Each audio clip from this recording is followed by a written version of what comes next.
കിച്ചണിലേക്ക് സ്വാഗതം. ഇന്നത്തെ നമ്മുടെ റെസിപ്പി എന്ന് പറയുന്നത് പഴം വെച്ചിട്ട് ചെറുപഴം വെച്ചിട്ടുള്ള ഒരു സ്നാക്കിൻ്റെ റെസിപ്പിയാണ്. വളരെ ടേസ്റ്റി ആയിട്ടുള്ള റെസിപ്പിയാണ്. കുട്ടികൾക്കൊക്കെ സ്കൂൾ വിട്ട് വരുമ്പോഴൊക്കെ കഴിക്കാൻ കൊടുക്കാൻ പറ്റുന്ന നല്ല റെസിപ്പിയാണ്. വളരെ പെട്ടെന്ന് തന്നെ ഉണ്ടാക്കിയെടുക്കാൻ പറ്റും. വീട്ടിലുള്ള കുറച്ച് ഇൻഗ്രീഡിയൻസ് മാത്രം ഇതിന് മതിയാവും കേട്ടോ. വെറുതെ പഴുത്ത് കറുത്തൊക്കെ ഇരിക്കുന്ന കുഞ്ഞു പഴം, ചെറിയ പഴം ഉണ്ടാവില്ലേ, ഏത് തരത്തിലുള്ള ചെറുപഴം കൊണ്ട് നമുക്ക് ഈ ഒരു സ്നാക്ക് ഉണ്ടാക്കിയെടുക്കാം. ഒരുപാട് പഴുത്ത് കഴിഞ്ഞാൽ നമ്മൾ കഴിക്കാറില്ലല്ലോ, എടുത്ത് കളയുകയല്ലേ ചെയ്യാറ്. അപ്പോൾ അങ്ങനെ കളയണ്ട കേട്ടോ. ഇനി ഇതുപോലെ നമ്മൾ സ്നാക്സ് ഉണ്ടാക്കി കുട്ടികൾക്ക് കൊടുത്തു കഴിഞ്ഞാൽ വളരെയധികം ഇഷ്ടമാവും. അപ്പോൾ നമുക്കിത് എങ്ങനെയാണ് തയ്യാറാക്കാൻ നോക്കാം. അപ്പോൾ അതിന് വേണ്ടിയിട്ട് ഞാനിവിടെ 6 പഴമാണ് കേട്ടോ എടുത്തിട്ടുള്ളത്. നല്ലോണം പഴുത്തിട്ടുള്ള ചെറുപഴമാണ് നമ്മൾ എടുത്തിട്ടുള്ളത്. ഏത് പഴം വേണമെങ്കിലും നമുക്കിതിലേക്ക് എടുക്കാം കേട്ടോ. അപ്പോൾ അതിനി തോലെല്ലാം കളഞ്ഞ ശേഷം ചെറിയ പീസായിട്ട് കട്ട് ചെയ്തിട്ട് നമുക്ക് മിക്സിയുടെ ജാറിലേക്ക് ഒന്ന് ഇട്ട് കൊടുക്കണം. അപ്പം ഞാൻ കട്ട് ചെയ്തിട്ട് ഇതുപോലെ മിക്സിയുടെ ജാറിലോട്ട് ഇട്ട് കൊടുത്തിട്ടുണ്ട്. ഇനി നമുക്കിതിലേക്ക് ചേർത്ത് കൊടുക്കുന്നത് ഒരു 1/2 കപ്പോളം പഞ്ചസാരയാണ് കേട്ടോ ചേർത്ത് കൊടുക്കുന്നത്. അപ്പോൾ കൂടുതൽ മധുരം വേണമെന്നുള്ളവർക്ക് ഒരു 2-3 ടേബിൾ സ്പൂൺ കൂടി ജാസ്തി ഇടേണ്ടി വരും. ഇതൊരു പാകം ആയിട്ടുള്ള പഞ്ചസാരയാണ് കേട്ടോ. അതായത് കൂടുതലും ഉണ്ടാവില്ല, കുറവും ഉണ്ടാവില്ല. അപ്പോൾ 1/2 കപ്പാണ് ഞാൻ ഇവിടെ ചേർത്ത് കൊടുത്തിട്ടുള്ളത്. പിന്നെ ഇതിലേക്ക് ഒരു 3 ഏലക്കായ ഇട്ട് കൊടുക്കുക. പൊടി കയ്യിലുള്ളവർ ഒരു 1/4 ടീസ്പൂൺ പൊടി ഇട്ട് കൊടുക്കുക. ഇത് എന്നിട്ട് നന്നായിട്ടൊന്ന് മിക്സിയിൽ അരച്ചെടുക്കണം. വെള്ളം ഒന്നും ചേർക്കാൻ പാടില്ല. നന്നായിട്ടൊന്ന് ഫൈനായിട്ടൊന്ന് അരച്ചെടുത്ത് കൊണ്ടുവരിക. എന്നിട്ട് നമുക്കതൊരു ബോളിലോട്ട് നമുക്ക് മാറ്റി കൊടുക്കാം. അപ്പോൾ ഒട്ടും വെള്ളമൊന്നും ചേർക്കരുത് കേട്ടോ. അരയ്ക്കുമ്പോൾ വെള്ളമൊക്കെ ചേർത്ത് കഴിഞ്ഞാൽ പിന്നെ ഇതിൻ്റെ ടെക്സ്ചറൊക്കെ ആകെ മാറും. നമുക്ക് കറക്റ്റായിട്ട് ഇത് കിട്ടില്ല കേട്ടോ. അപ്പോൾ ഒട്ടും വെള്ളം ചേർക്കാതെ അരച്ചിട്ട് നമ്മളൊരു പാത്രത്തിലേക്ക് മാറ്റി കൊടുത്തിട്ടുണ്ട്. ഇനി ഇതിലേക്ക് 1 കപ്പ് ഗോതമ്പ് പൊടി ഞാൻ ഇവിടെ ചേർത്ത് കൊടുത്തിട്ടുണ്ട്. ഗോതമ്പ് പൊടിക്ക് പകരം വേണമെങ്കിൽ മൈദ ചേർത്ത് കൊടുക്കുക. പക്ഷേ ഗോതമ്പ് പൊടി കുറച്ചുകൂടി ഹെൽത്തി ആയതുകൊണ്ട് നമ്മൾ ഗോതമ്പ് പൊടി ചേർത്ത് കൊടുക്കുകയായിരിക്കും കൂടുതൽ നല്ലത് കേട്ടോ. അപ്പോൾ ആദ്യം ഞാനിവിടെ 1 കപ്പാണ് ചേർത്ത് കൊടുത്തിട്ടുള്ളത്. ഇനി ഇതിലേക്ക് നമുക്കൊരു 1/2 കപ്പ് റവയും കൂടി ചേർത്ത് കൊടുക്കണം. വറുത്ത റവയോ വറുക്കാത്ത റവയോ ഏത് വേണമെങ്കിലും ചേർത്ത് കൊടുക്കുക. ഞാനിവിടെ വറുക്കാത്ത റവയാണ് കേട്ടോ ചേർത്ത് കൊടുത്തിട്ടുള്ളത്. പിന്നെ ഒരു 1/8 സ്പൂണ് ബേക്കിംഗ് സോഡ ചേർത്ത് കൊടുക്കണം. അതായത് 1/4 ടീസ്പൂണിൻ്റെയും പകുതി ബേക്കിംഗ് സോഡ. അപ്പോൾ ബേക്കിംഗ് സോഡ ചേർത്ത് കൊടുക്കാൻ താല്പര്യമില്ലാത്തവർക്ക് തീർച്ചയായിട്ടും ഇത് സ്കിപ്പ് ചെയ്യാം കേട്ടോ. നിർബന്ധമില്ല. അത് നമ്മളൊന്ന് സോഫ്റ്റായി കിട്ടാനും ഒന്ന് വീർത്ത് വരാനായിട്ടാണ് ചേർത്ത് കൊടുക്കുന്നത്. പിന്നെ 1/8 സ്പൂണ് തന്നെ ഉപ്പും കൂടി ചേർത്ത് കൊടുക്കുക, മധുരം ഒന്ന് ബാലൻസ് ചെയ്യാനായിട്ട്. ഇതിന് നന്നായിട്ടൊന്ന് മിക്സ് ചെയ്യുക കേട്ടോ. അപ്പോൾ ബേക്കിംഗ് സോഡ ചേർക്കാൻ താല്പര്യമില്ലാത്തവർ ഇത് നമ്മൾ കുറച്ചൊരു 10-15 മിനിറ്റ് ഒന്ന് റെസ്റ്റ് ചെയ്യാൻ വെക്കുന്നുണ്ട്. അതിന് പകരം ഒരു 3/4 മണിക്കൂർ അല്ലെങ്കിൽ ഒരു 1 മണിക്കൂർ ഒന്ന് റെസ്റ്റ് ചെയ്യാൻ വെച്ചിട്ട് ഉണ്ടാക്കിയാൽ മതി. അപ്പോൾ നന്നായിട്ടൊന്ന് വീർത്ത് കിട്ടും. അപ്പോൾ ഇത് നമുക്കൊരു 10-15 മിനിറ്റോളം നമുക്കിതൊന്ന് മൂടി വെക്കാം കേട്ടോ. അപ്പോൾ റവയൊക്കെ ആയതുകൊണ്ട് ഒന്നും കൂടെ ഈ ഒരു വെള്ളമൊക്കെ ഒന്നും കൂടെ ഒന്ന് വലിഞ്ഞിട്ട്, അതിൻ്റെ ഉള്ളിലത്തെ വെള്ളമൊക്കെ ഒന്നും കൂടെ ഒന്ന് വലിഞ്ഞിട്ട് ഒന്നും കൂടെ ഒന്ന് ഹാർഡാവും. പോരാന്നുണ്ടെങ്കിൽ അപ്പോൾ നമുക്കൊരു കുറച്ചും കൂടി ഗോതമ്പ് പൊടി ചേർത്ത് കൊടുക്കണം.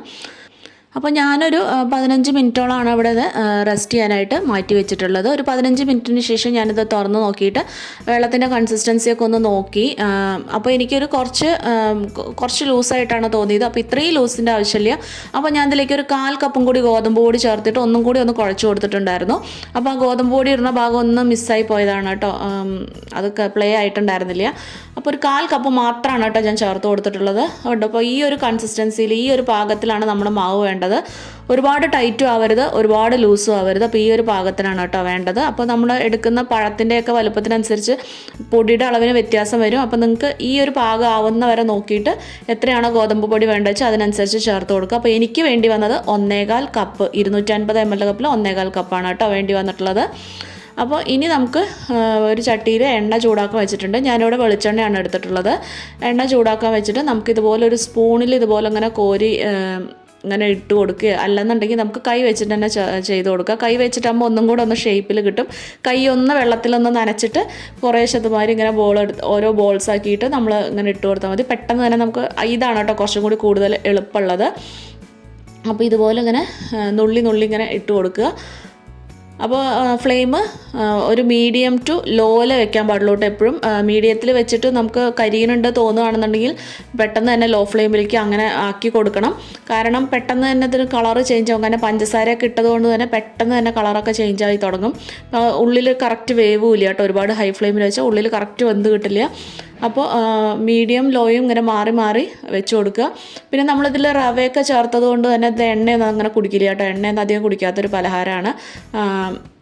അപ്പോൾ ഒരു 1-2 മിനിറ്റ് കഴിയുമ്പോൾ തിരിച്ചും മറിച്ചിട്ട് കൊടുത്തിട്ട് ചെറിയൊരു ഗോൾഡൻ ബ്രൗൺ കളർ ആവുന്നവരെ മറിച്ചിട്ട് കൊടുത്തിട്ട് നമുക്കിതൊന്ന് വറുത്ത് വരാം. അപ്പോൾ ഫ്ലെയിമിൻ്റെ കാര്യം എപ്പോഴും സൂക്ഷിച്ച് വേണം അത് ചെയ്യാനായിട്ട്.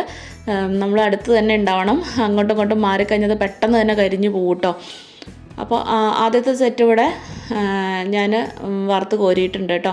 അപ്പോൾ ഇതുപോലെ തന്നെ ബാക്കിയുള്ളതും എടുക്കാം. അപ്പോൾ അത്യാവശ്യം നല്ല ക്വാണ്ടിറ്റിയിലുള്ള ഇത് കിട്ടും കേട്ടോ. കുറച്ചും കൂടി ചെറിയ ചെറിയ ബോൾസ് ആക്കി കഴിഞ്ഞാൽ നിറയെ ഒരു പാത്രം നിറയെ ഈ ഒരു പലഹാരം ഉണ്ടാവും.